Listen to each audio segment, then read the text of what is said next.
ಈಗಾಗಲೇ ಅನೇಕ ವಾರ್ತಾಪತ್ರಿಕೆಯಲ್ಲಿ ಮತ್ತು ಎಲ್ಲ ಕಡೆ ನಾವು ನೋಡ್ತಾ ಇದ್ದೀವಿ.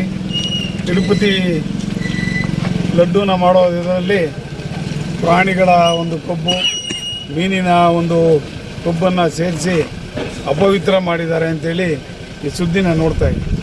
ನಿಜಕ್ಕೂ ಕೂಡ ಇದು ಭಾಳ ಖಂಡನೀಯ. ಏನು ಅಂದರೆ ತಿರುಪತಿಯ ವೆಂಕಟರಮಣ ಸ್ವಾಮಿ ತಿಮ್ಮಪ್ಪ ಅಂತಂದರೆ ಪ್ರಪಂಚಾದ್ಯಂತ ಲಕ್ಷಾಂತರ ಕೋಟ್ಯಾಂತರ ಭಕ್ತರು ಇರುವಂಥ ಒಂದು ವಿಸಿಟ್ ಮಾಡುವಂಥ ಸ್ಥಳ.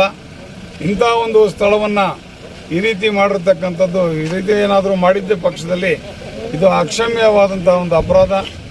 ಈ ಯಾರು ಇದಕ್ಕೆ ಕಾರಣರಾಗಿರ್ತಾರೋ ಅವ್ರ ಮೇಲೆ ಎಲ್ಲ ಕೂಡ ಕಠಿಣ ಕ್ರಮ ತಗೋಬೇಕು ಅಂತೇಳಿ ನಾವು ಆಗ್ರಹಿಸ್ತಾ ಇದ್ದೀವಿ. ಹಾಗೆಯೇ ನಮ್ಮ ಒಂದು ನಂದಿನಿ ಚಂದ್ರಬಾಬು ನಾಯ್ಡು ಅವರಿಗೆ ನಾವು ಕೃತಜ್ಞತೆಗಳನ್ನು ಸಲ್ಲಿಸಬೇಕಾಗ್ತದೆ. ಏನು ನಂದಿನಿ ಬ್ರ್ಯಾಂಡು ಕರ್ನಾಟಕದಲ್ಲಿದೆಯೋ, ಇದು ನಂದಿನಿ ಬ್ರ್ಯಾಂಡ್ ಶುದ್ಧ ತುಪ್ಪಕ್ಕೆ ಹೆಸರಾಗಿದೆ. ಈ ಒಂದು ತುಪ್ಪಕ್ಕೆ ಯಾವುದೇ ರೀತಿಯಾದಂಥ ಪದಾರ್ಥಗಳನ್ನು ಕೂಡ ನಾವು ಸೇರಿಸೋದಿಲ್ಲ. ಅತ್ಯುತ್ತಮವಾದಂಥ ಗೋವಿನ ಒಂದು ತುಪ್ಪ ಇದು ಬಹಳ ಉತ್ಕೃಷ್ಟವಾದಂಥ ತುಪ್ಪ.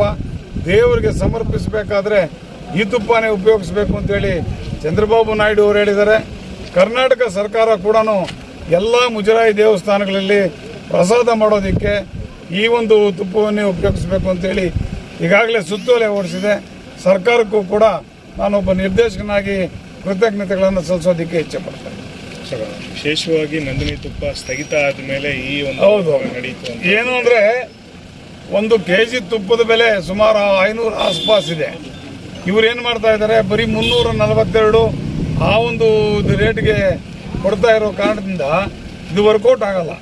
ಅವರು ಅದಕ್ಕೋಸ್ಕರ ಈ ಪ್ರಾಣಿ ಕೊಬ್ಬನ್ನು ಸೇರಿಸಿ ಇದನ್ನು ಸಪ್ಲೈ ಮಾಡ್ತಾ ಇದ್ರು ಅಂತ ಕಾಣಿಸುತ್ತೆ.